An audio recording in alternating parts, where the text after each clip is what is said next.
Good afternoon, everyone. I hope all of you are keeping safe. I guess at least in Mumbai, the COVID numbers are coming down, so that's good. But India still seems to be stagnating at about 40,000, but hopefully that will come down soon. I have great pleasure today in introducing you to Haresh Chawla. Mr. Chawla, most of you would be knowing from his Network 18 days. He was the founding CEO of Network 18, and he made that channel, the whole group, the media group, into a really exciting group that time. He's also been involved in consumer internet for the longest. He was the founding member or founding of Money Control, of Yatra, Book My Show, and so many such consumer internet stories. He is a thought leader in this area. You can read him on Founding Fuel. He's very active on Twitter. He's mentoring a lot of small companies and he's invested in them as well.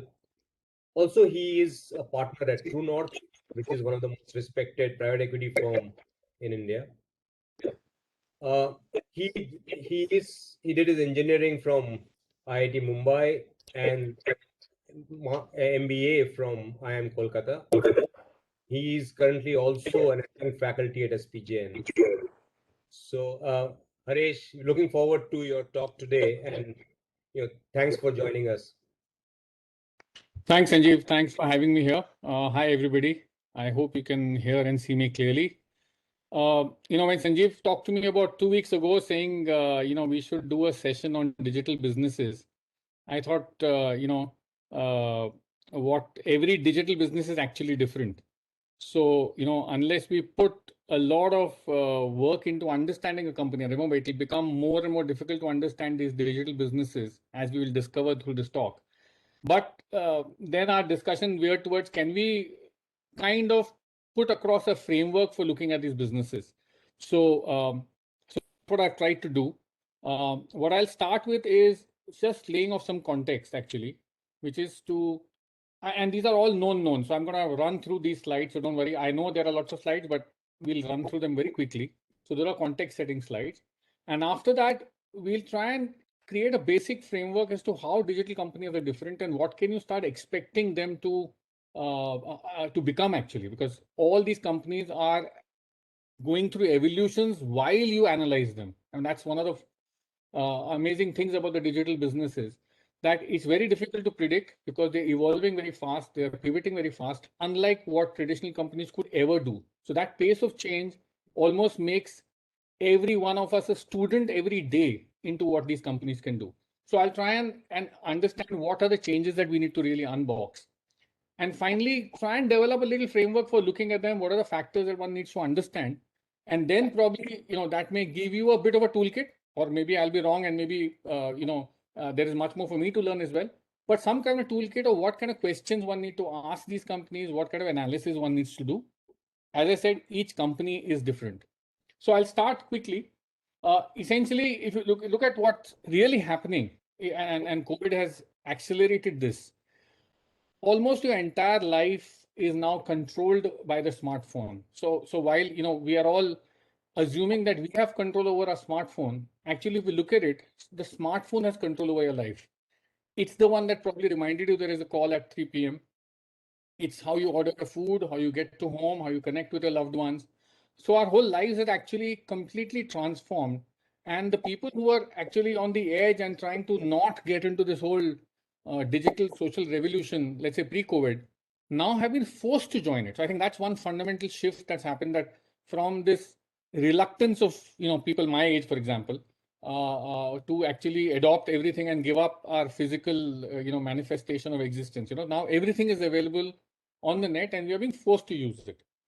And therefore, in a sense, we are living through the biggest shift in humankind. And we are seeing that manifest. We've seen that manifest. We all know this. What happened in 2016 is that the internet businesses actually took over all the traditional companies, became the largest companies in the world in the US, and China as well. And then after that, we've seen their value actually. It's unrelenting. These are growing at scorching paces despite their gargantuan sizes as well. So this has never happened in history before, that these companies add billions of dollars of additional revenue each year. Just the AirPods from Apple is a nearly $40 billion business, just making earphones which attach to their phones. So we're seeing this size and scale actually gathering pace. And we again all know this. Tesla makes about 100th of the car of the entire, let's say, top other 10 players, but has a market cap equal to the rest 10.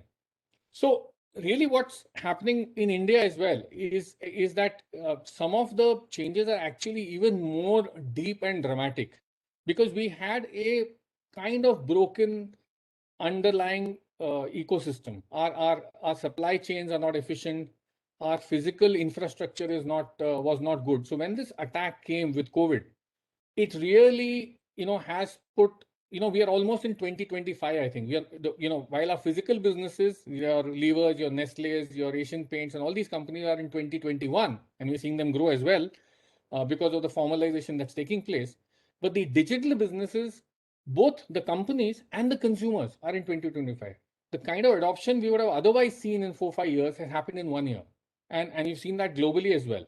So and what's really happening is that India is becoming the large frontier now. Now that China is facing trouble, and we've seen some moves over the last few months, but that's been playing out a story in China, that China is clearly becoming either self-isolating itself or becoming isolated.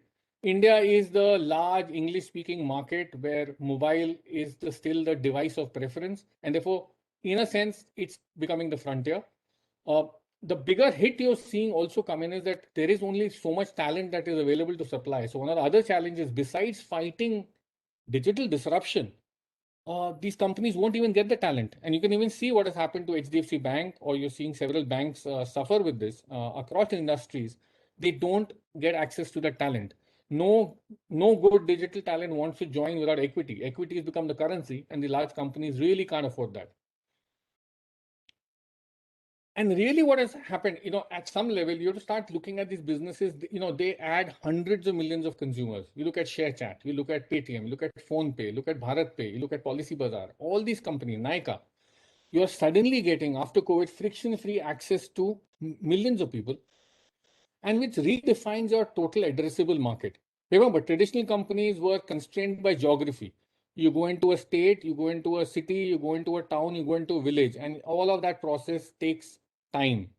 Whereas, so Time Warner took, I think, 10 years to go to 10 markets in the world. Netflix launched 100 countries overnight. So the basic internet allows you this friction-free access.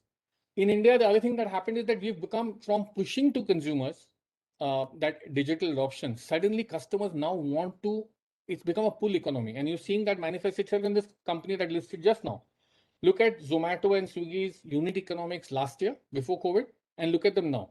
Even though the overall market has probably shrunk or is little smaller, the unit economics from a minus 35 to 45% EBITDA, they are in now plus zone. It's a clear indication the consumers are now willing to pay. They're willing to pay for convenience, they're willing to pay for service, and no longer need heavy discounting to start changing habit. This again has been talked about. I think we are, without question, the most digitized nation ex-China. Try and use a banking service in the US or Europe, and try doing a payment from Paytm or Google Pay or PhonePe, any of these services. You'll realize the difference. Do a transfer of money, and you'll realize the difference. Order stuff off Amazon, order stuff off other platforms in India. You'll see the fact that we are now the most digitized nation with the lowest probably transaction costs in the world. Data is already the cheapest. Our services are the cheapest, and our transaction costs have been dramatically lowered by the building of the India stack. And at some level, all this data and information that's going to come out of the system as people start using the smartphone for transaction, as small merchants and as businesses start getting record of their transactions, again enabled by GST and digitization both, you'll suddenly find that there'll be a release of credit. So suddenly a country that was always starving for credit, or companies that were starving for credit, will suddenly become credit rich. And at one fundamental level, I think, at a very simple level, does a restaurant exist if it is not on Swiggy or Zomato? Can a car showroom exist if it doesn't exist online? You'll not even be able to find it. So all companies are slowly realizing that digital presence is virtually a corollary for their existence, because the customer's first port of call is going to be the smartphone. And it's visible disruption. I mean, if you're living in India, please ask yourself how many times you or your family end up using your bank's app to make any payment. Banks in India, despite owning 100% of the bank accounts, right? Therefore, owning 100% of the customers, forget about these SFBs and payment banks, they're a very small part of the segment. So almost 98% market share of possible transacting consumers, less than 1% market share on daily payments, on usage of UPI to make payments. PhonePe, Paytm, Google Pay, Bharat Pay control that market.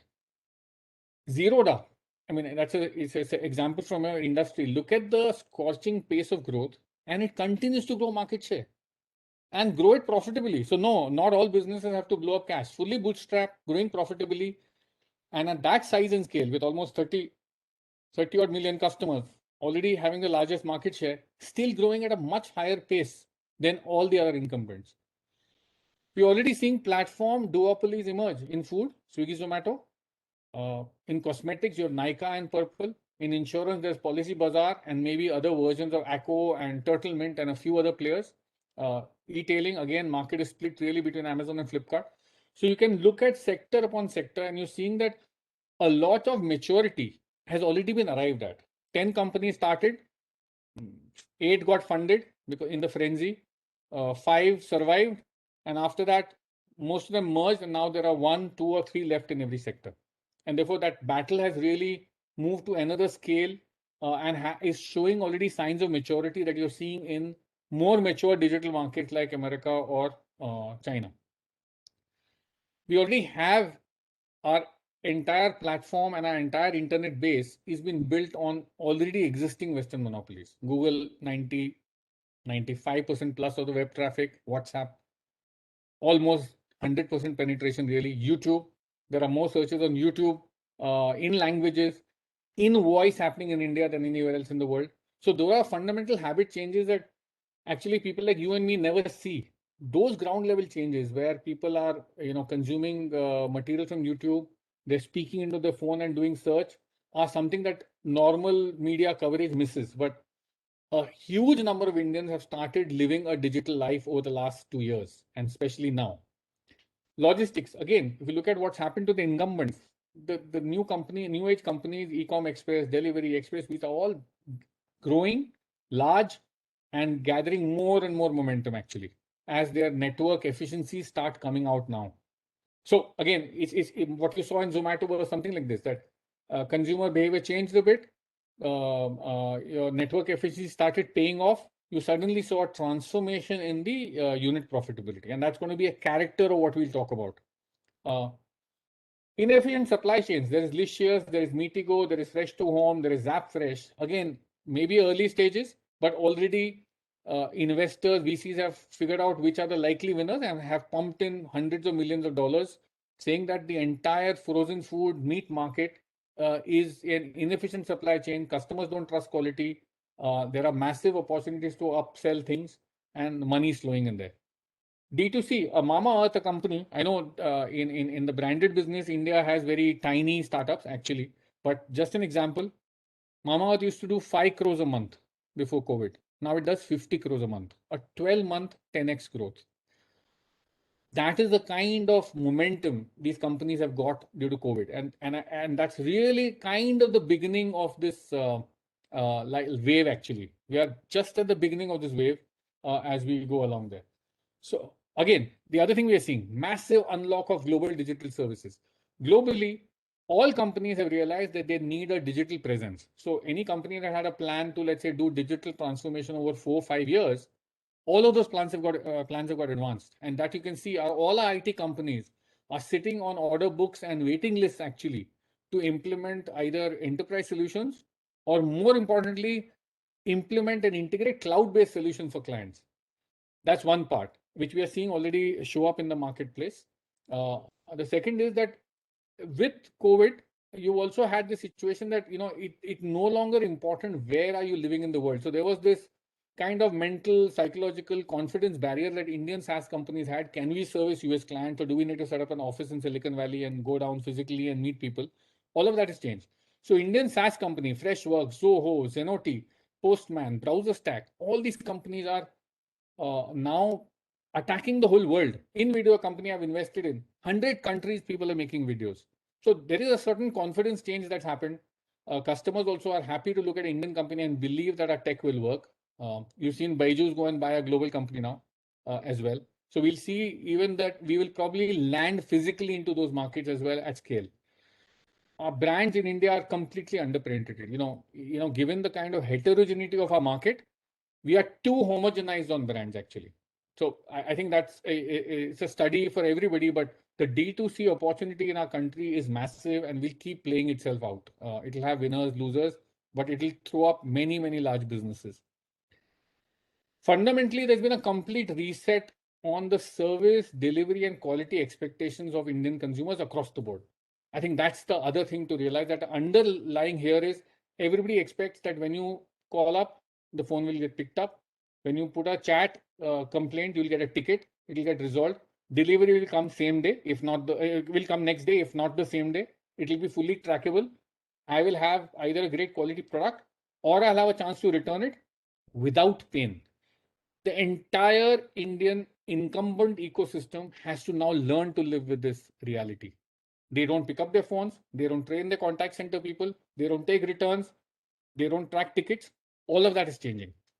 And VCs have decided that there are so many gaps in the market across many supply chains, across many businesses, that they are putting in money wherever there's fragmentation, put in money into a digital player who will put a layer over the market and extract the value from that market. So every undigitized segment is attracting entrepreneurs' capital. I think what we are seeing is now the whole generation of 40-year-old entrepreneurs coming out who are leaving, who are domain specialists coming out now. VCs are happily funding them to build out businesses where they actually understand the segments deeply. That hadn't happened so far. It was still 25-year-olds trying to learn the rules of a new business. So you saw several mistakes being made in building these companies. But remember, it didn't matter. It didn't matter how many $1 billion they consumed to grow to their size and scale. So whether you built a Paytm or a Byju in $2 billion or $5 billion has now become irrelevant, because the size of the market that's addressable is far, far larger. And my sense is that the new crop of entrepreneurs will not make those mistakes because they have a deep understanding of the segments that they're attacking.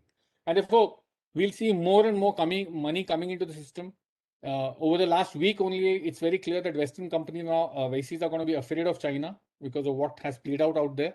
And therefore, even more money is going to get redirected to India. So let's pull back. That was, in a sense, giving you context which you already probably know a lot of, and try and unbox this change. What really all of us in our generation are are children of the industrial revolution, I call ourselves, and I call myself as well. And all our machines actually augmented our physical capacity. I know I'm going back to the basics, but hear me out on this. What the digital revolution has done, it's augmenting our mental capacity. You can connect with anybody, anywhere in the world in a moment. You can share your code with them. You can share your writing. You can share your photograph. You can work together. You can access any information. You just have to reach out to Wikipedia. All answers in the world are available. And if Wikipedia doesn't answer you, Quora certainly will. And if those two don't answer you, Google certainly will. And therefore, there is a concept of multiplying our digital capacity, mental capacity, and finally, multiplying our social capacity. So how do these things matter and how do they manifest themselves? Let me tell you how they manifest themselves for companies. Because individually, we may not feel it. Okay, I can reach my sister-in-law in the middle of the night in Australia. It's fine. Okay, how does it matter? Right? But look what happens.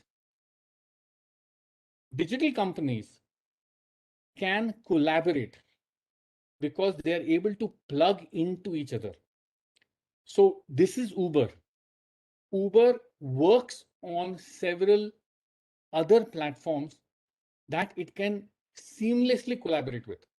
So Google Maps has done the work. Google has done the work of mapping the world, putting out the locations, mapping the turns, mapping directions, figuring out traffic. All of that work Google is doing, which is worth probably $1 trillion of effort if you valued it today.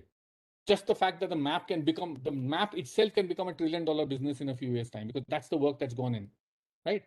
It's available to Uber for a minor fee. So you build on top of that. Then when you talk to a driver, again, the whole messaging platform is run by a unicorn called Twilio, again, a listed company. Payments, all handled seamlessly by Stripe. And the entire transactional ecosystem handled by SendGrid. So there is this, see now, this is not possible for a traditional company to do. It is not possible. So when you order a meal from Swiggy or Zomato, you're using a Samsung phone, which is talking to a server, which is telling a driver with a Mi phone in a restaurant, which is sitting on an iPad. And all of you are able to coordinate with each other behind a messaging system that's made by somebody else, behind a complaint customer chat system that's maintained by somebody else, behind a map system that's maintained by somebody else.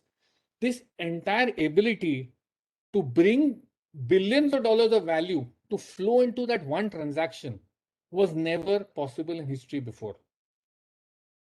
This is the reason why these animals are of a different generation completely.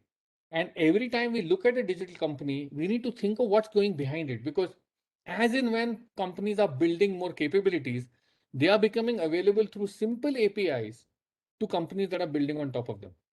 And that collaborative kind of is a multiplier effect. It's no longer algebraic or algorithmic or what do you call it, linear. This is what brings out complete non-linearity. That you launch Netflix, you build up a huge following in the US, and you say, okay, 100 countries overnight, I need to talk to only Amazon to give me servers all over the world. I need to talk to telecom operators to make sure they come up with plans which allow for high bandwidth usage. And suddenly, boom, I don't have to do anything. All the servers already running from Amazon, or Microsoft Azure is running all over the world. That kind of is something I'm holding on here, because this is important for us to see that as and when new capabilities get added on anywhere in the ecosystem, a new payment method comes, for example. You see Pine Labs as a company. Pine Labs is able to give you 0 EMI options right in the POS machine. 4,500 brands. You go to a shop, the merchant doesn't have to do any work. The customer takes out the credit card, puts it in a Pine Lab POS system. Then and there, the brand offer is routed. If you have a 10% discount or a 0 EMI offer, is routed and the transaction happens seamlessly at the back.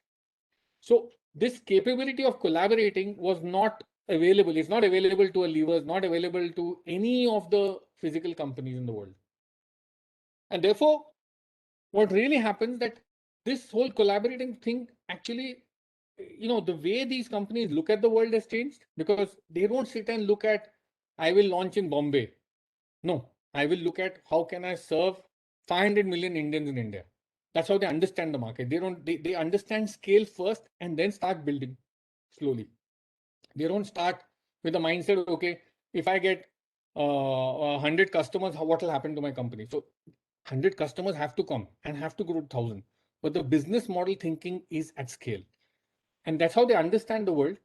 And that's how, and the way they create and capture value is completely different, actually. Now, if you look at, I'll give you a small example of Google Photos. A small announcement came out a few weeks ago where Google said that the amount of storage you have on Google Photos will not be included in the Google 15 GB free plan. That small innocuous announcement, it has probably unlocked billions, if not hundreds of billions of dollars of value. Because what did Google do? It gave Google Photos away free. Remember, it didn't even build Google Photos. It bought a company called Picasa, I think 15 years ago. It renamed it Google Photos. It gave the entire photo management service to you for free, integrated with your phone, put it on your devices. You could access your applied AI. You could search by family name, search by location. All of that service was given to you for free, essentially killing any other photo sharing service in the world. And it ran it for free. So we were all getting value by using Google Photos. Then one day, Google decides, maybe I'm not getting enough income in my quarterly earnings. Let me just make a small announcement that the Google Photo storage will not be included in the 15 GB free storage. Instantly, millions of customers have fallen out of the storage plan and have to buy storage. and that suddenly unlocks value. So the whole thinking that goes behind it, it was never launched with the intent to stay free. So whatever we enjoy free, finally these companies have a motive to create massive switching costs on you. It's impossible to switch out of Google Photos. Where will you go today? There is no alternative. And then innocuous announcement, I think most Google Photo users haven't even realized they're going to have to pay for it. So that's how they capture value. So just a quick summary. If you look at a traditional business DNA, most of us, when we ran company, designed to look at an Excel sheet and pull a 10, 15 algebraic growth curve. We used to saturate segments of the value chain, and we'll talk about it later, that this has become our moat. So company, when you say I am P&G, my moat is distribution. If I am another kind of company, I'm making semiconductors, my moat is production, right? The entire intent of the business was to increase prices to capture more profits. And how you increase prices? By either having a bigger moat on distribution or something like that, where you muscled out competition, or you built in differentiation into the product. And our entire management philosophy was to manage around constraints. Capital, big constraint. Access, big constraint. Setting up a new office, setting up a new city, opening a new operation, all of this complex. Shipping, managing inventory, managing warehouses, managing returns, all of this complexity. All management was spent on handling these constraints. And the whole idea was that minimize the customer touch points actually. Don't want, as long as you make a great product or a great service, find a way to seamlessly deliver it and try and extract more and more value and charge more or cut costs at some level, get economies of scale and make more money. And very defined boundaries for the firm, for the sector also, and the firm as well. So because there was no way to plug into other ecosystem. And a hierarchical management structure. I mean, that's one of the other things that we learned from the army actually that flew into traditional management, that the distance between the management and the customer keep growing as the company starts growing. And this linearity and low agility, because the whole focus was on repeatability. How can we do the same process faster, cheaper, and better? But and just keep on repeatability as becomes the big goal of the business, and therefore brings a certain rigidness, and therefore the optionality of the business to transform itself was low. And we'll talk about that as we go ahead. Therefore, the other thing that these companies did was also they looked at customers as a transactional one-time relationship. You're buying ketchup from me, you buy the bottle, you take it home. Whether you use it in 1 month, whether you use it in 6 months, I don't know. Whenever I have millions of customers, somebody will come and buy. So I have no idea whether you're using my ketchup, what you're using it for. Do you guys like it? Do you end up buying some other ketchup for your child and a spicier ketchup for yourself? Nothing. I have sold you a ketchup. I have made maybe 55, 60% gross margin, pay the retailer some money, and that's it. I keep on. And remember, in these companies, even the internal language is in tons. If you ask a Unilever person, we shipped so many tons of soap. We shipped so many tons of detergent. We shipped so many tons of shampoo. They don't even think of the customer at one level. Actually, the whole language in the company is different. And the whole business was that profit per transaction was the driver of value. And that's been the truth for many, many years, that you make profit in a transaction, it takes out your overheads, post overheads, you apply your tax and you make your PE, and people like you and us will go in, put a multiple on it and put a market cap on it. However, this whole transformation from the physical world to the digital world, all our Porter's models have been actually put to rest because economies of scope and scale are available on tap through the internet. There's nothing. You can reach all Indians. You can send a WhatsApp message to anybody. You can put up an ad on Google and reach how many over million people you want, hardly any cost, right? Secondly, if you're running one product, to put another product in a few pixels on your phone is all it takes. So your scope also, there's no need for you to get locked in that if I sell this, I can't sell that. Look at Amazon. All the scope is available, millions of products available on the same interface. So they sell lingerie and apparel with the same interface as a compressor and let's say a mobile phone. Scale, scope, both available on tap, free with the internet, right? Take as much as you want. Distribution, size, legacy are no longer moats, and we're seeing this destruction happening over the world. Look at what's happened to the whole physical retail in the US. It's almost evaporated, except the few large players, except Costco, Walmart, and a few other companies. and where the internet is not designed, like Home Depot and Lowe's, most companies have JC Penney, you can name the company, and they've almost disappeared very quietly over the last 10 years, right? Value has started pooling around the platforms and interfaces. We'll talk about that ahead. And these companies use data to gather momentum and bargaining power. And then slowly you find that this bargaining power manifests itself, as we saw in the case of Google Photos. You have bargaining power with the consumer now, nowhere else to go. You can charge them. And what we are seeing as a crazy frenzy in venture funding is that venture capitalists know that there is an escape velocity at which a certain tipping point where the network effects of the firm become self-propelling, and therefore they naturally throw away competitors because it's become the most, it generates value for the seller, it generates value for the buyer, and the system in the middle, the digital system in the middle, takes a little take rate, and at some point these both become self-propelling mechanisms. And there are multiple. Let's say Zomato and Swiggy are a three-sided network effect. When I order a meal right now, suppose it's 3:35, I feel like having a vada pav at 4 o'clock. I'm better off. I don't have to go to the kitchen and cook. I get a piping hot vada pav in 8 minutes, by the way. I'm in Bandra. It comes in 7, 8, 10 minutes. They can get me piping hot food. It saves me effort. The rider is better off because he's getting a job to do. The restaurant is better off because they're getting a chance to sell a meal without incurring any of the other infrastructure costs. All the costs are baked in. It's an incremental vada pav they're selling, probably at 80% gross margin. And Swiggy is better off because they're making money off this. So these are multi-sided network effects that are existing, and everybody actually is better off. And therefore, Swiggy or Zomato are irreplaceable there. Now, there will be challenges because at some point these companies start extracting rent, which is beyond their scope. And therefore, as long as that's managed, imagine tomorrow when people realize Google Photos is expensive to run, it now leaves room open for a competitor. Facebook could launch a photo management service. Amazon could launch one again. So these other issues are there.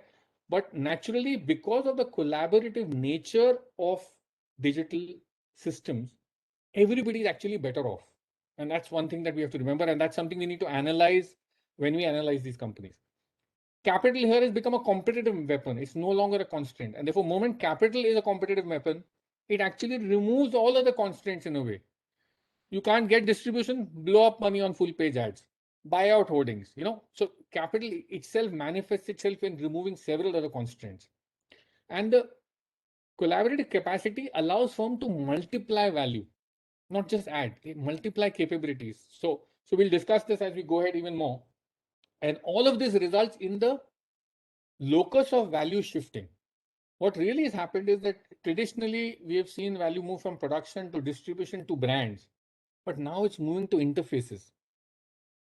The Amazon algorithm controls what choices you make.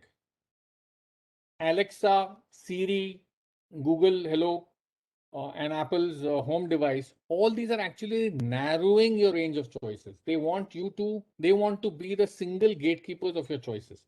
And therefore, value is pooling around the platforms, around the networks, and it's moving away from the other elements of the value chain. And remember, we are all inclined because of our desire, of our brain's desire to actually have shortcuts. We don't end up doing all the discovery that's needed. So even if on a phone, I'm sure each of you have between 50 and 100 apps, but you will naturally shrink your usage to 7, 8 or 10 apps. You'll naturally develop a preference for a Swiggy or a Zomato. You'll naturally develop a preference between an Amazon and a Flipkart. You'll naturally develop a preference between several other platforms because your brain tries to short circuit work, and they know that the moment you short circuit it, their interface grows in massive value because then they can decide what view of the world they need to show you. They can decide what review they need to show you, what is Amazon's choice, what you should buy, what the algorithm is working. If you want to buy a burger now, somewhere there's a machine running in Swiggy that is optimizing on 2-3 elements. One, how much time they want you to quickly buy the burger you can. So they know what your past preferences are and which ones will you go towards. And then it's optimizing which burger company is giving them the highest profitability. Between those two, the algorithm tries and shows you a list of burgers. And between the first 5 shops, you will decide. You won't go through the entire 20 list available. Nobody goes to the second page of Google search, less than 2% of the people. and 98% of the searches end on page 1. So therefore, there is this artificial, let's say, flavor of choice they show you. I have got 25,000 restaurants in Bombay on Zomato. It's an irrelevant thing. As an individual level, they control your algorithm controls your experience, and that's down to last top 20 restaurants probably. So therefore, that there is an illusion of choice these platforms are creating to make sure you feel that that's the place to go. And there is one more reason for the illusion of choice, and we'll talk about that later. But the illusion of choice makes you feel that this platform is very sensible. Amazon shows you, wow, the worst rating on a product along with the best rating on a review on the product. Best rating, best review, and the worst review. You feel it's great. But what are you doing? You're mentally locking yourself into using Amazon. Same way for Amazon Prime. You pay to become a Prime member and you give your loyalty to the platform. You stop buying from Flipkart. You end up buying 4 times more than a non-Amazon Prime customer. You refuse to check prices elsewhere. So therefore, you'll find it's a mix of, I'm sure you've seen that movie which talked about the neurological issues that we face when we interact with digital media. The companies are all taking advantage of that. That advantage is simply not available to a traditional company. They can't become a second skin to you. And therefore, what is the DNA of these firms?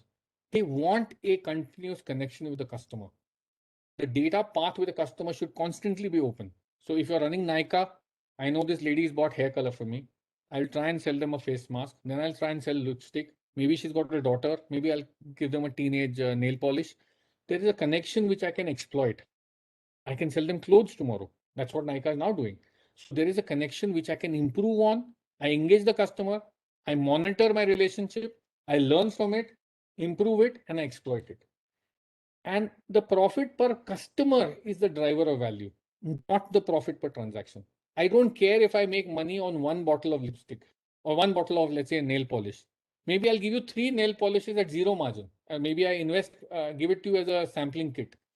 But slowly, moment I've got the connection with you, I know that I will be able to derive value from you and create habit with you. Make sure there is make sure I use a neurological tool, either create some scarcity, give you some bundle, create some offer, and essentially keep on driving and improving my relationship with you, because that's my holy grail. When a traditional company ends up selling on Amazon, I know, you might find, I'm sure you're attending many investor conferences from the large FMCG companies in India, and they must be all putting up a slide. We have 5% of our business comes through e-commerce. 10% of our business is coming through e-commerce. E-commerce grew last year by 50%. It's completely irrelevant and a dangerous thing to happen. When you buy a Colgate toothpaste from Amazon, Colgate has no clue where it has gone. If anything, it has even no idea where the toothpaste went. At least when it sells in a retailer in Bandra, it knows that the retail shop in Bandra sold this toothpaste. With Amazon, they have no idea where it's gone. So the distance between the customer and the company is actually increasing as they use other platforms to sell their product. Very important to realize. If a FMCG company turns around and says, I am selling 50% of my sales through e-commerce, are you selling it on your own platform or somebody else's platform is a question to ask. If it is selling on somebody else's platform, it is a disaster, and a disaster has played itself out. Duracell sells batteries on Amazon in the US. Duracell is the largest battery company on earth. Duracell batteries are preferred by customers, but on Amazon, Duracell has only a 7% market share, because when you go and search for a Duracell battery, AAA, AA, it will show you 10 batteries for $4 from Duracell. Next to it, they'll show Amazon Basics, 10 batteries for $2. And 90% plus of customers buy the Amazon Basic battery, which is probably made by the same supplier who makes it for Duracell. So the other thing that these companies are doing, and we see that, and we'll see some examples of that as we go ahead, is they are actually removing the existing players from the value chain by taking away the connection with the customer completely. And this control of interface leads to new growth vectors. When you look at that value chain, you reconstitute the whole value chain. You're actually building the whole value chain from ground up again. So you can sell, Zomato is selling B2B product. It's setting up dark kitchen infrastructure. It can set up a private label kitchen. It can take that customer and sell it groceries. It can sell frozen food. It can acquire Licious tomorrow.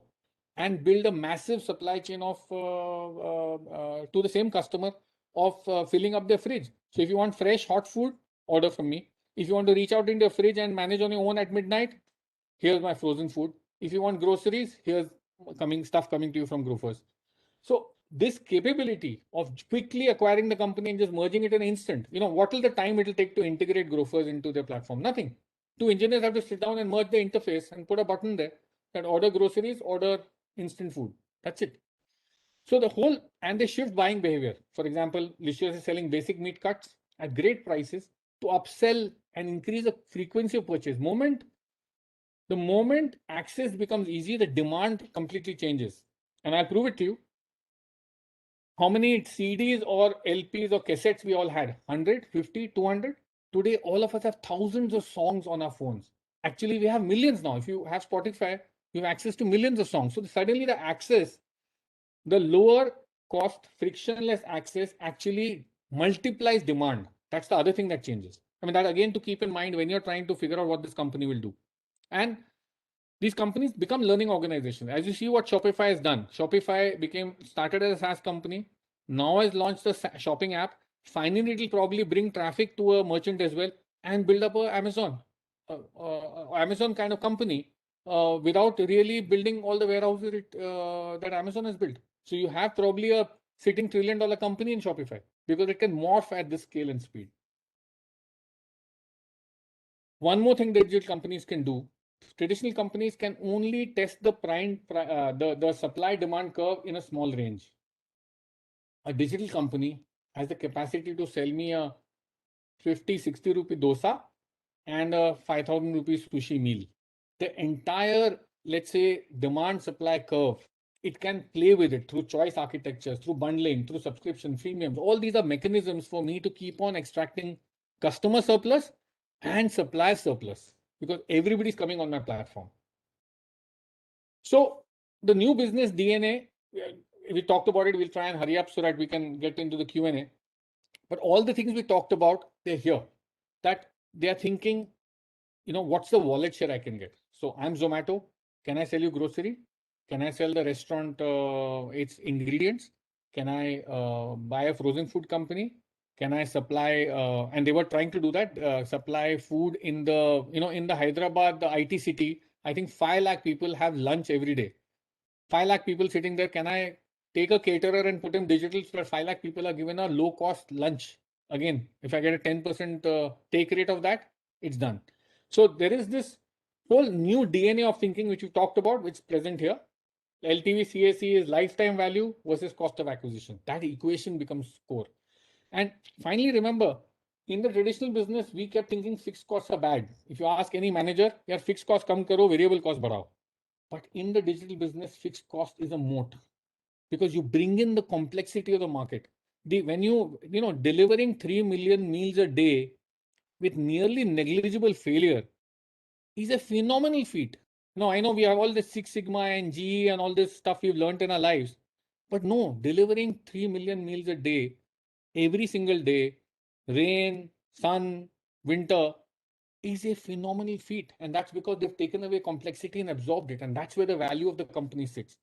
And the entire business runs on unit economics and marginal cost. So marginal cost of selling one more meal is hardly anything. Therefore, I make money. But the fixed cost is something that becomes a moat in several companies. Amazon's fixed cost is a moat for itself. We talked about Zerodha, largest broker, and see how they're adding product. This is economies of scope. They'll keep on engaging, developing, learning, creating new products to lock in customers and eventually extracting more value from them. Netflix, fantastic example.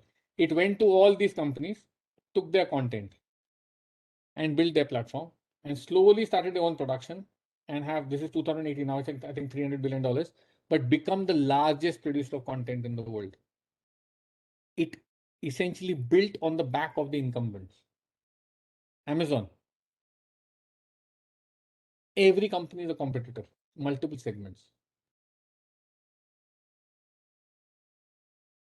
It's just the core of being close to the customer, using data, and continuously adding new services and exploiting that relationship.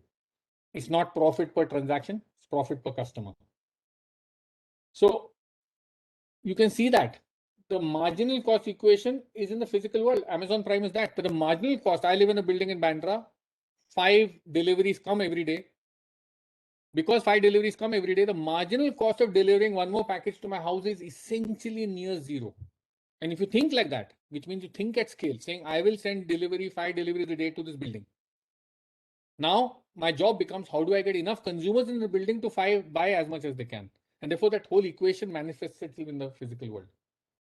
Marginal, if you look at what's happening, infra market, fantastic example. Ready mix concrete, cement, sand, all these. You bring in platform network effects, fully fragmented market, bring some service, bring some certainty, and you're able to get huge value from the customers. Last thing, building blocks. Again, we talked about it. When Zomato or Swiggy have to add a new city, their business complexity isolated. They have built building blocks of being how to grow. So these companies have growth algorithms within them that they can grow from 50 cities to 500 cities to 5,000 cities. It's never been done in history by any of us. We don't think like that because they have built a digital twin actually as a model on how to run a business, and they take that digital twin and they park it in a new place and then they apply physicality to it. We talked about Google Photos. And therefore the question is, actually we should start thinking about, has a business model created enough fixed costs which are absorbing complexity, not just for the fun of hiring more people, to really build a moat? And look at what's happening today. Acquire and collaborate. Byju's, perfect example. I mean, the company is buying a company every few weeks. Or Apple, millions of customers. You launch, MasterCard has built the entire merchant network, bank network, payment network, fraud network across the world. And all you do is you say, let me come and sit on top of you.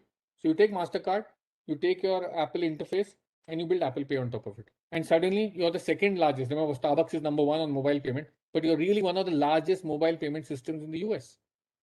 Just the collaborative capacity that gets unleashed. So coming to the meat of this discussion, how do you value these new businesses? Now, 1 second, the slide hasn't moved. Yeah. Has it? Yeah. So if you go back to the basics, essentially it is going to be the same. DCF will be heart of every analysis. And what we remember, one part of the DCF was 2 parts to the DCF was really terminal value and option value. That's where the fundamental changes are.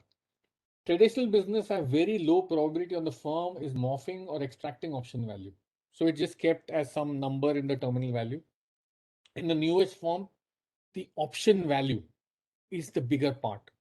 When you're valuing Zomato at $10 billion or $20 billion or $50 billion or Flipkart or Amazon, all these companies, no, you never thought $1 trillion company will come into being. The option value is humongous. Nobody knew that option value of Amazon Cloud is sitting inside Amazon. That option value of multiple Kindle is sitting inside Amazon, or Amazon Prime is sitting there. So we have to start figuring out what's the option value in that firm. And the terminal growth rate assumptions that we used to make are all some inflation-led assumptions we had made. Today at $500 billion, Amazon is growing at 40%. Several of the companies we are talking about listing in the next 1 year are at scale growing at 100% per year. If they're at hyperscale, they go at 50% a year. And they're at massive scale, they go at 30% a year. Not possible with the traditional businesses.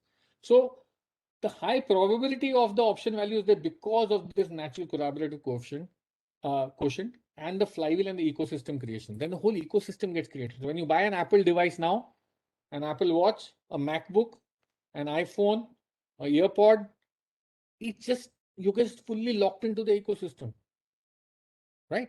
So, and each of these products, what do they do? I'm telling you that AirPod being a $30-40 billion accessory, all their products are super premium priced and you're willing to pay it. And Apple customer is willingly paying it. That capacity of the firm has to be ascertained when you value them. Again, when you look at Zomato, how do we look at it? It's a ubiquity of the app. Do almost every consumer who has to buy food at home, will he download this app or not? Chances are they will. There might be an overlap with Swiggy, but finally it's between these two companies. They've already built a network of riders and restaurants. The system works. Their complaint management system is ready. the whole ability to deliver at scale, 3-4 million meals a day at scale established, trust is there. Why will you not trust them with selling you groceries? I don't think we'll have a problem. The switch over from Big Basket might be easier than from Zomato, because you know the brand, you trust it. It's been giving you food. It's handled its riders nicely. Those guys come, they call you up. Everything is perfect there. So the switching over is not going to be very difficult. Or how they think wallet share. We've seen about Nykaa, we talked about it. So therefore, what are the possible growth vectors for these firms is something that we need to start thinking.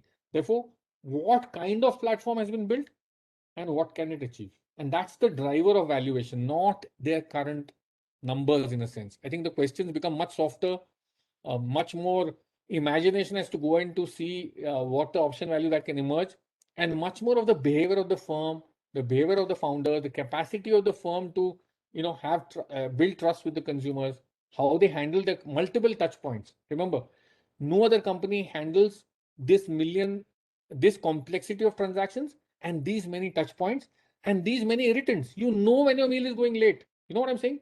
They're exposing all their infirmities to the consumer to improve themselves. You know, you can call the company, you can call the restaurant, you can start a chat.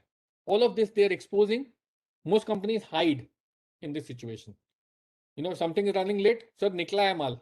मालूम नहीं कब पहुंचेगा. If you before Zomato, if you call the restaurant, sir, वो निकला है food लेके, खाना लेके. कभी निकला ही नहीं. He's never left. So that all has changed. And therefore, how to visualize option value is really first is to see Zomato's total addressable market, massive. Because its service is so quick, chances are that a home will transform its frequency of eating out. And all of us have actually. Nobody now goes in the kitchen to cook snacks for the afternoon. The kids just order on Zomato. So that's the frequency. Then size.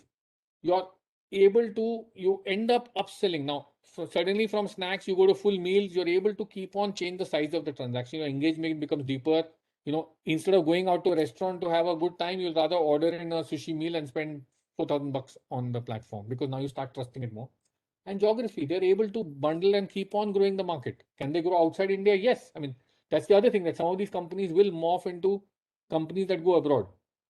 Market position of the company, second point. Has the market consolidated yet? What are the entry barriers and what are the switching costs? So at least in the food delivery segment, we are seeing consolidation already happened. Because of the network, they have very significant entry barriers. Of course, Amazon keeps saying it will enter the business, but remember, it's not going to be easy there.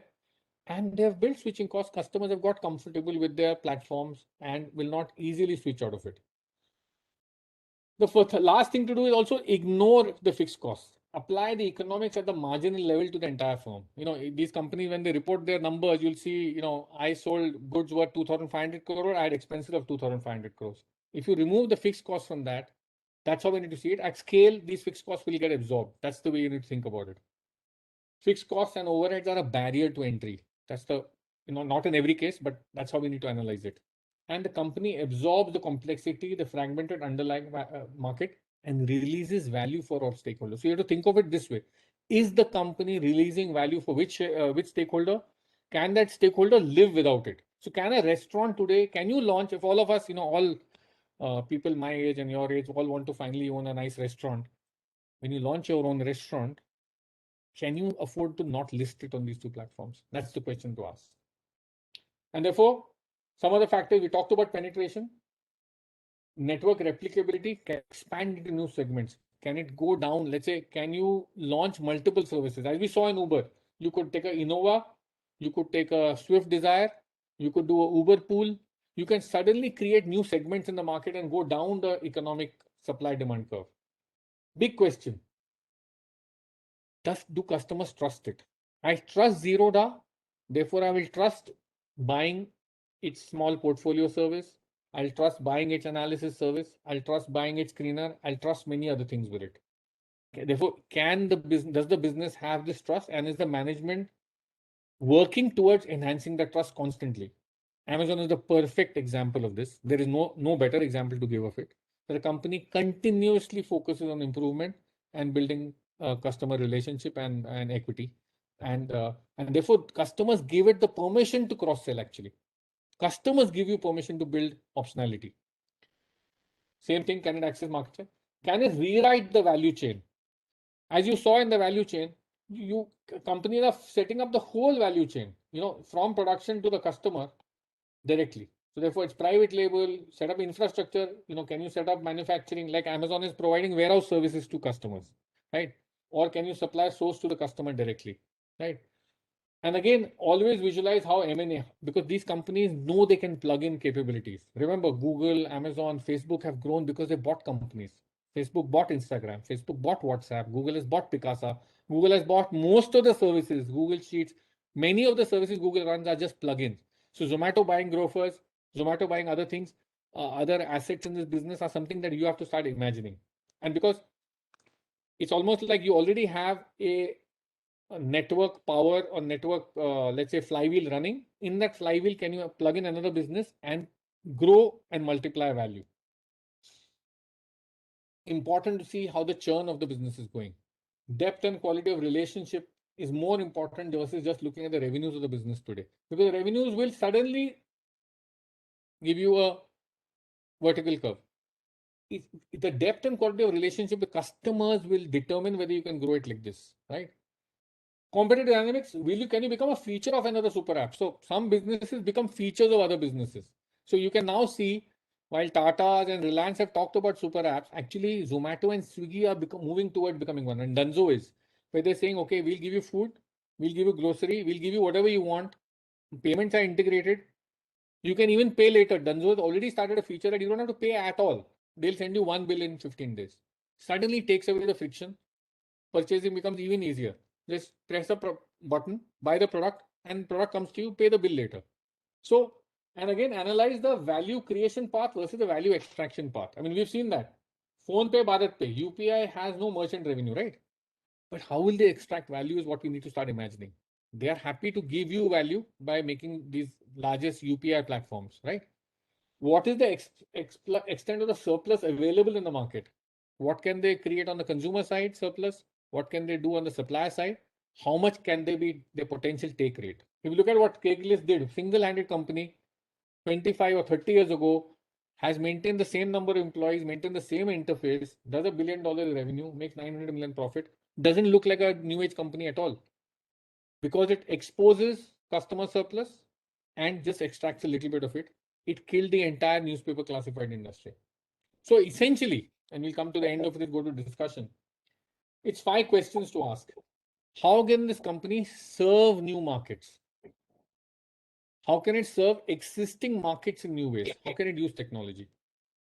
How can technology multiply the bandwidth and output of the firm? Again, new market, new geographical markets, new upselling, cross-selling opportunities.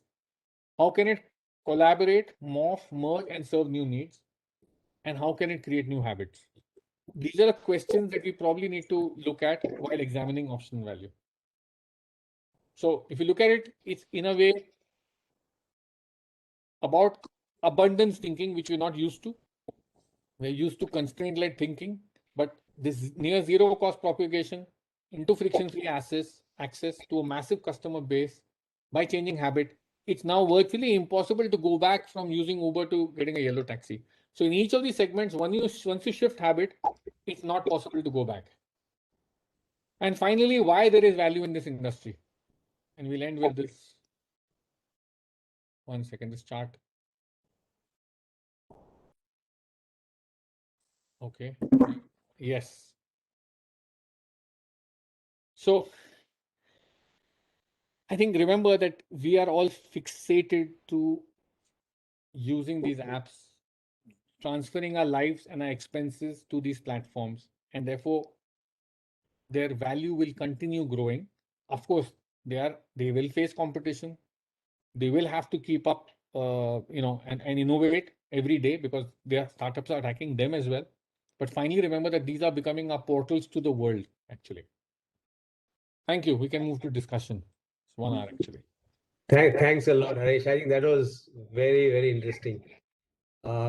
Maybe I'll kick off with, anybody has any questions, please put it in the Q&A box, and I will try and see if we can ask all the questions. And in the meanwhile, I'll kick off, Harish. we have two traditional groups who are trying to go digital right now.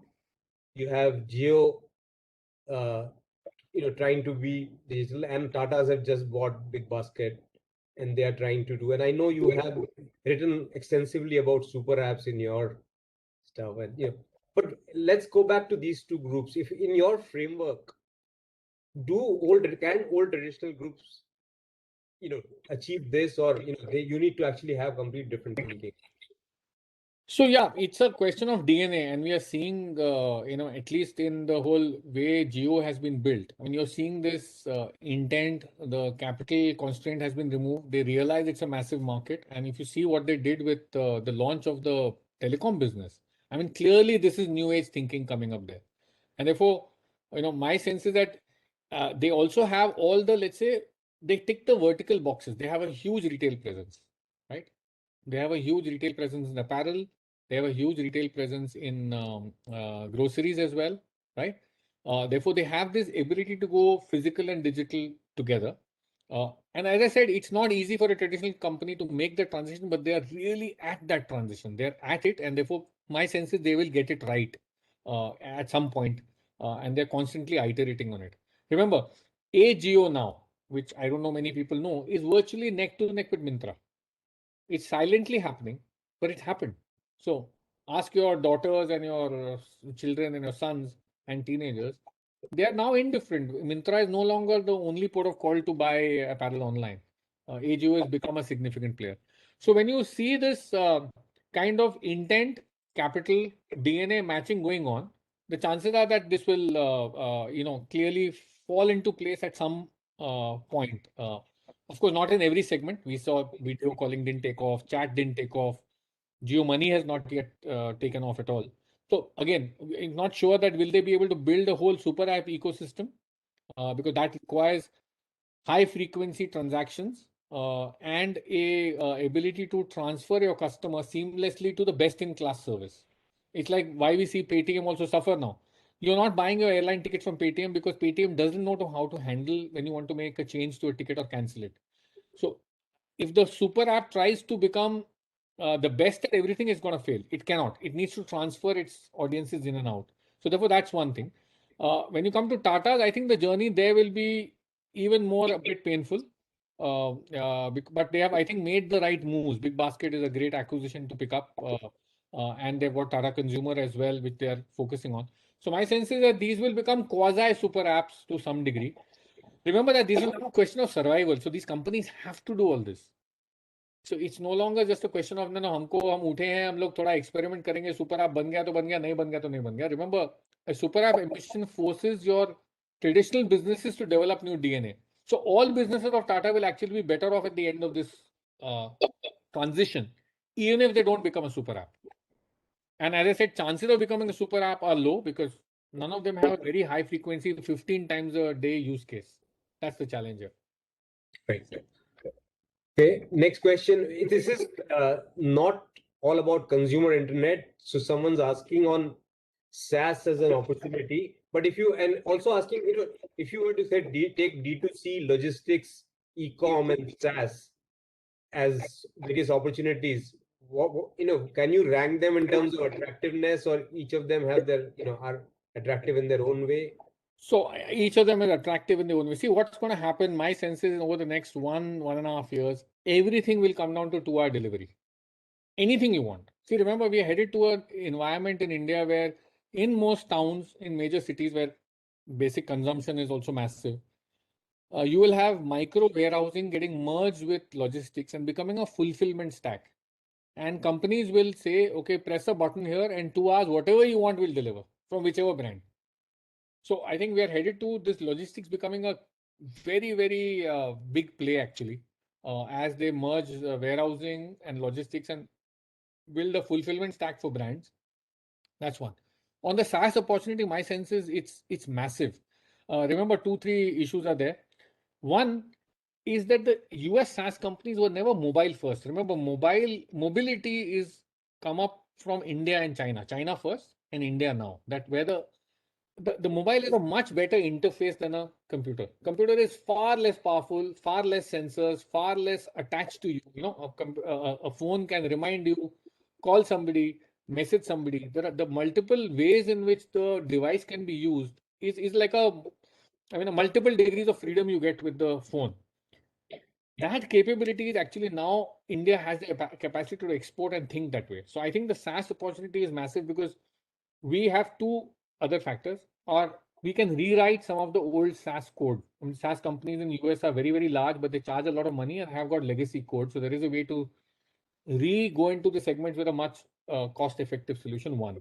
Second is most cloud buyers need onboarding and ongoing support, which Indian companies can now provide at a fractional cost. So I think those two, three advantages when you put together, I think the SaaS opportunity for us from India, within India is one, but as you're seeing, Razorpay, for example, they are launching a whole enterprise suite. You may actually find that the small enterprise may not ever interface with their bank at all. Bank will go behind all of Razorpay services, for example. But the global SaaS opportunity also is massive. So I think I would put them in distinct buckets. Both are fantastic if you get an option to invest. Right. And okay, another question is, given the funding available so easily for the right companies, is fixed cost really a moat? Because you can actually get, if you get funded, especially, you know, and many of them can get funded today, given what's happening. Is fixed cost really a moat? Yeah, as I said, if the fixed cost is just for the sake of fixed cost, it's not a moat. But I'm saying that when the fixed cost is a way that you solve for complexity. Look at what Amazon's fixed cost is. It sets up distribution centers. You take your products and you park it in their warehouse. They take care of everything after that. And they handle all the complexity of replenishment, shipping, return handling, refund giving. So I think it's while the capital available is there and there are threats to it, I'm saying we'll have to look at it really context by context. Of course, it's not, I'm not saying just any fixed cost is good. If you set up a sexy office in Bangalore and spend money on WeWork, it's not a good idea. Where is the fixed cost going, and how is it bringing some level of order in the market? Because that whole demand aggregation and removing that fragmentation that you're able to overcome. If the money is going there, like Amazon is the seller interface of Amazon is a fantastic interface. The seller, so okay, let me tell you this. The seller interface of Swiggy is of an order of complexity much higher than what you see on the consumer interface. Restaurants have to accept the order within 120 seconds. They have to make sure the order is in full, make sure the order is ready before the rider arrives, make sure that the customer rates it well.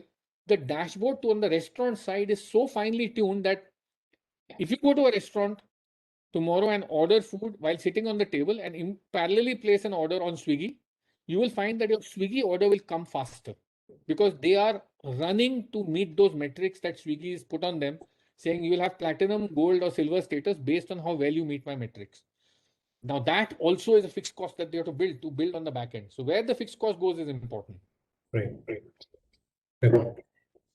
Total addressable market, is there a way to value, or you actually said that now it is available for most people pretty easily? So just the fact that you have total addressable market, which is very large, can you put a value to that? No, I think, my sense is, of course, you can put a value to it because at some stage you'll realize what the wallet spend is, right, of a customer. So you can say, okay, if tomorrow 100 million Indians families, right, start uh, ordering regularly, 3 times a week on Swiggy, an average order value of, let's say, 400 rupees, and therefore the take rate is 10% or something like that. You can always model it, but you'll have to see the relative strength of the company to be able to attack that, which is something that one has to actually understand from the management and see if the company's DNA is to go there. Like you saw in Swiggy, Zomato, both these companies are relentless in becoming larger. Yeah. So a kind of related question, which is that given that a pretty large part of India is very low income, and you talked about LTV as a very important metric, but isn't there a constraint in terms of how big that market is? So Yeah, my sense is that, of course, we have the consumption, let's say, potential challenge. But remember that you may have to modify your services and take them there. So your ticket, see, if you go to a small town in India, you may not have the same spending power. But remember, whatever spending power is there, you can easily move it to a digital platform. It's the other way around now. That your market, see, the town customer can go to a mall and then may not want to buy on Myntra. The small town customer, the choice set on Myntra is so fascinating for them that they'll shift a large part of the behavior here. So, it depends on which segment you're looking at. Some of those markets are, you will craft your product, in a manner that you will make something accessible to them.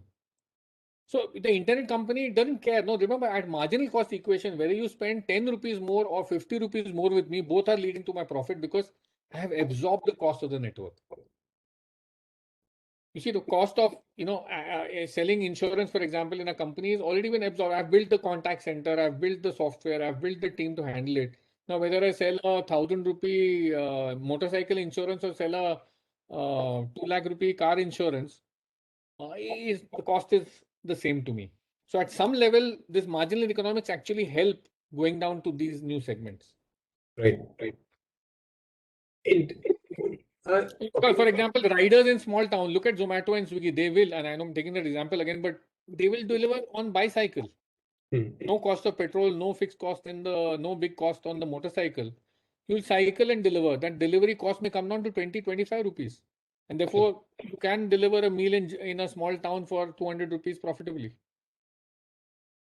So, okay, another question, kind of related again. If you raise prices and given what is the income level of in India, and if you start raising prices too much, do you think there's going to be not only a customer pushback, but a bit of government pushback, regulation also? So what we are seeing in China, for example, in edutech, Yeah. right? So, Yeah. So what's your view on that?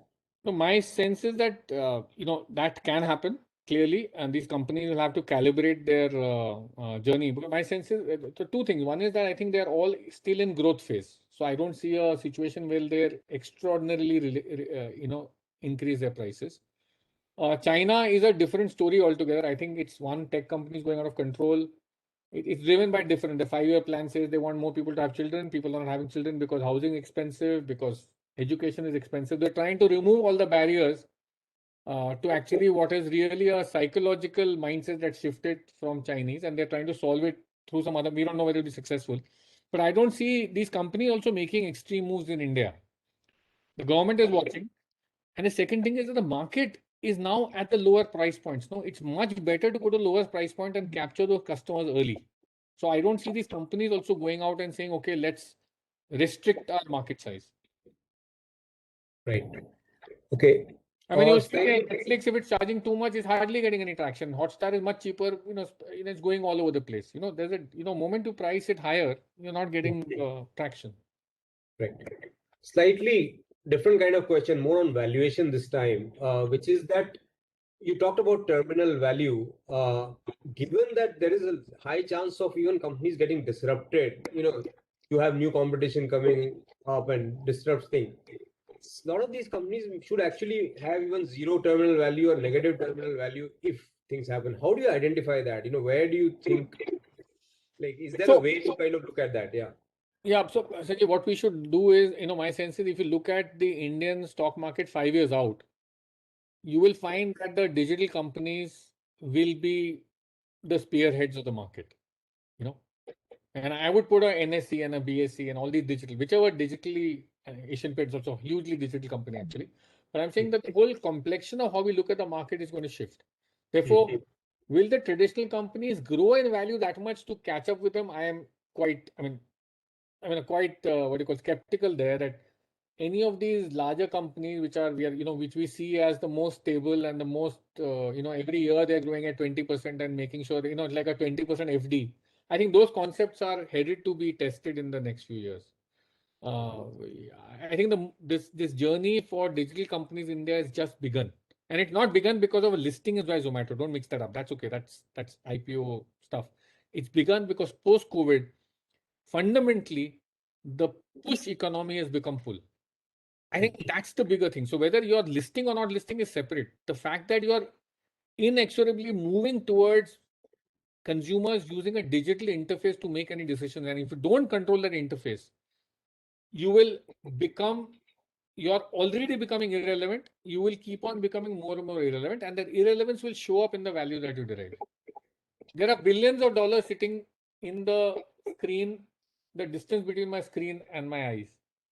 And most of the value of the company now is shifting there. And it's happening all over the world. It's going to happen even deeper in India because, companies didn't even have a chance to mature up in several segments here before they're being attacked digitally. I was talking to one of the largest insurers in India, and I said, "Acha, bhaiya, aapka online kitna? How much business comes online?" And they said, "Yeah, we are getting about 10-12% from the online players like Policy Bazaar and others, and it's growing." I said, "What rate it is growing at?" "Sir, it's growing very well. We're growing at 40-50% on the online." So I said, "Doesn't it worry you?" No, it's a good business. We are okay. We are also growing. The digital also growing. But I said, can you do the math? If the online player has 10 to 15% of your revenue, it probably has 10 to 15% of all your 10 competitors. When you put that together, that company is going to probably become, and growing at 50%, probably going to become bigger than you in the next few years. That's when it struck them. This whole thing that we saw in Netflix also, the incumbents do not take online very, very seriously. It slowly grows. They're happy. I had 5% online. Now it becomes 7%. There'll be a CEO award for it. They don't realize that these platforms are actually creeping up on them. And suddenly one day, because they can aggregate across supply, they become very large. So on consumer internet, clearly, I think some of these consumer companies. So there's one question which is on non-consumer businesses. So just to kind of put in context, I was reading also Honeywell has now got itself listed in Nasdaq, taken it out. They say that we are no longer a old company. We are a new age company. And if you look at that kind of business, a construction business, or any of these project businesses, what is your sense? Can they also get disrupted by internet anyway? In just a thought. Again, what will happen is that you will have to a cement company probably will again remember that a cement company has its moat lying as a plant. So if your moat is protected by regulation, look at the Indian banks. The moat is sorry, not just Indian bank, every bank in the world. Still, fintechs have not been let into the regulatory, let's say, pie. So unless you own, let's say, a mine or a cement, so you're owning either IP or you have a physical moat where putting up a plant is a big moat, or you have got a regulatory protection, or it's extremely complex in a regulatory manner that startups don't want to attack this market, right? You are always, or you're going to be under threat. Therefore, I think we have to analyze each segment in the sense of what is the moat. Finally, if people need polymer, they need polymer. They need chemicals, they need chemicals. Those companies will grow. The demand for those companies will grow. And therefore, they will be, let's say, somewhat insulated from disruption. But the challenge is that in that segment, if, let's say, somebody launches a aggregator, right? You will be forced to become commodity. Your ability to extract consumer surplus is taken away. The moment the procurement platforms in the world, they have not done good for the suppliers, right? Because they equate a new supplier with an old supplier at the same level. When you buy on any of the digital platforms, your legacy, your heritage doesn't matter much because you've been all squeezed to the same few pixels. So therefore, these companies, the digital platforms force commoditization and they actually kill the entire middle layer. So if a company doesn't have a strong moat, doesn't have a strong legacy, it doesn't have a strong balance sheet, doesn't have a strong, let's say, consumer connect or a differentiated proposition, and you're, let's say, middling, the digital platform will destroy you. Right. Okay, I'm actually taking two questions together. In fact, I think they have some similar theme. So one is, so we talked about valuation of digital companies and this whole option value and the growth.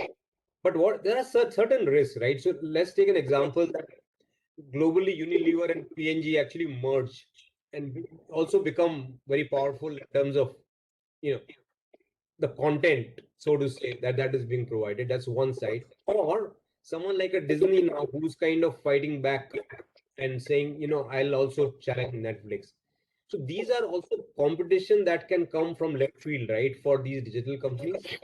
No, so okay, my sense is that if you look at what happened to PNG with the Dollar Shave Club, that guy, one entrepreneur gets up one day and says, Gillette, of course, massive near monopoly in the men's shaving segment, goes and launches a product for $1 shaving blade versus the $5-7 that Gillette charges.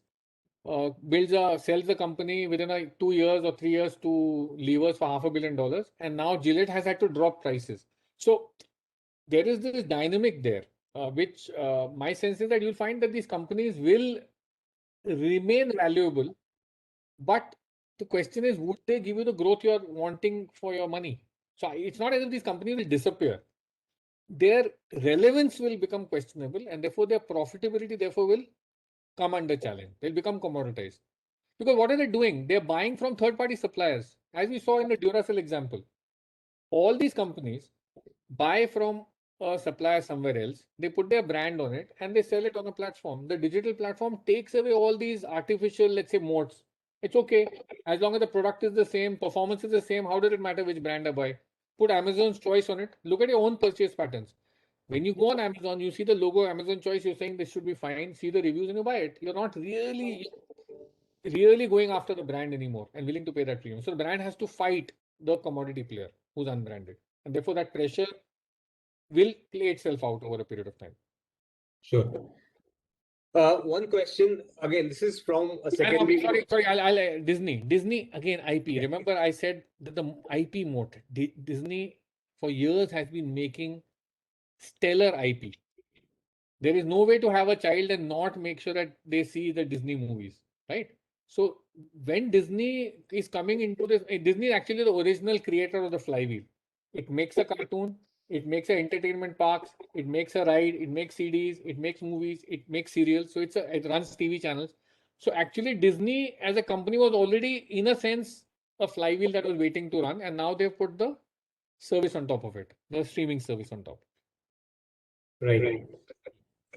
Okay. One question from a secondary. We are, most of us here are secondary market investors, and in terms of mortality of some of these companies, if this is once they are listed, I'm assuming that I'm talking about companies that are listed, and even if the mortality kind of remains the same, how do you work that out? Because as secondary market investors, we are not used to VC like approach, right? And Yeah. doing So yeah, my sense is that, again, that's my opinion, and therefore I could be completely wrong, but I think these companies are listing a bit ahead of their time.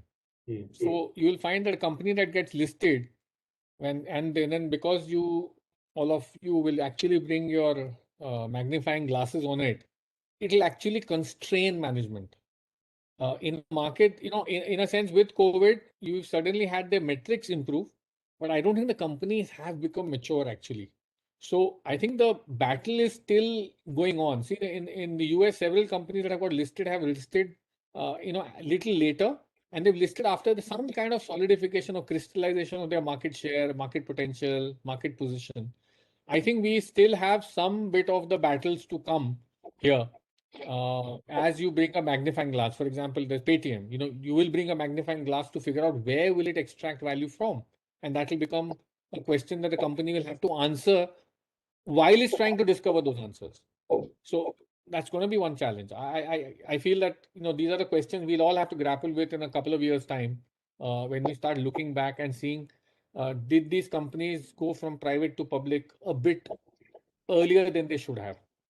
Just because there is froth and there is a big liquidity overhang, which you all know. So in a way, you are saying that Swiggy has more advantage than Zomato today. That's what in a way you're saying, right? I would suspect it depends on how Swiggy plays its cards and how its investors, but they can bring tremendous pressure to bear on a listed player. Right. And then it comes down to maturity of management. See, what's going to happen is, if the management starts ignoring the stock price, we'll all be good. If they start paying attention to the stock price, then we are in a soup. I mean, that's how I would put it. No, that's a good way of putting it. Advice. Yeah. My biggest advice to Zomato would be to never look at the stock price now, because your battle is with an unlisted player. So that's last couple of questions. I guess we are running out of time. So last couple of questions. So any particular sectors that you think are more attractive uh, when we look at digital plays? So, nothing like that. My sense is the financial services, massive headroom for the fintech companies. You'll find again the whole complexion of the market will completely transform. And we've seen some. Look at Bajaj Finance and what they've done. They're fully digitized internally, actually, and we're seeing that let's say operating leverage play itself out. And that operating leverage in the financial sector is the most because money is digital, has been digital for the last 50 years. It doesn't need any more digitization. Money was always digital, right? It just needed to be rebundled, packaged, made it easy to use, seamless, which the banks haven't done. So the financial services is both sides. Of course, there is one side which the banks are regulatorily protected in that sense, and they will eventually be the terminal points for all the transactions. So they may not also be so much worse off because of the regulatory cover. So that's one sector. I think education, again, massive opportunity. And I'm not talking only of Byju's, but overall, I think the whole school and education system in the country will go through massive transformation because of COVID. And again, you'll see again, you're already seeing some big companies come out, Byju's excluded. I'm saying in the curriculum, helping schools do better, increase the learning outcomes. Agri-tech again, fully sector fragmented, information discovery. So remember what these companies have to do. You have an opportunity. Is there a way to create a new bundle in the industry? Is there a way to disintermediate the entire industry? Is there a way to unlock, let's say, by sharing or by unlocking the assets that are lying and sweating them harder? So my sense is that all the sectors in India are subject to massive value creation by just the simple digital tools that can overlay these sectors. Even let me tell you, I've invested in a company that does Kirana tech, right, to set up shops. You should see these kids. Uh, one of the challenges was that, we were discussing that why will a shopkeeper actually sit and put his inventory on the platform, right? So I said, okay, why don't you create a barcode scanner? They scan the product and the product gets immediately automatically picks up from the database and saying this is Colgate toothpaste 100 grams, and the picture and the description, everything comes through, right? He just holds it against the phone. They built this in 3 weeks. 3 weeks is what it took by using OpenAI APIs to build, and they had millions of products, about thousands of SKUs available on the phone to take a picture and get the SKU. More importantly, what did they do? They said, take a picture, barcode of every product. You take a picture of a shelf, and I will tell you what all has been put on the shelf, and I'll give you the product out there. So I think we some of us can't even imagine the kind of progress that's happening on AI and machine learning and the tools that they're becoming common to use today, which are all being available to all these companies. Right. My sense is that you saw in the medical sector, the pharma sector, all the PharmEasy and all that, what's happening there. I think every sector is subject to disruption now. Good. Okay, last question. If you were to, I'll name 3-4 companies which are about to be listed, and maybe you say that which one would you, forget valuation for a minute, but from a fundamental business model perspective, as the strongest one. So if you look at Policybazaar, Paytm, Nykaa, let's say out of this three, which one would you think has the best model, given your framework? I would say Nykaa would be the best placed. I think Paytm also will be well placed, but we still have challenges figuring out several of the things I talked about. Its customer connect, its ability to execute allied transactions. We've seen it try and fail on many fronts. So if they get some of those things right, again, they'll build a fantastically valuable business. Policybazaar, I think they've hit my sense is that we have to see how again they morph into growing the market. I think there are several competitors also coming on the insurance front. I would actually, it's a question of betting on all three because, and then it'll come down to what's the valuation actually. It'll come down to the valuation question. Right. At least one of them in this looks overvalued to me right now. Okay. Great. Haresh, thanks so much. And Thanks for participating in this. We could have gone on for next 3 hours also, and always great to have these chats with you and learn so much. I think I can tell everybody that Haresh is one of the clearest thinker I have met. And it's really great to have him here. Thank you so much. Thanks, On Sanjay. behalf of BNK, I thank everyone to be part of this. The video will be available, and anybody wants, I can share that. Thank you. Thank you. Bye-bye. Bye, everybody. Have a good day.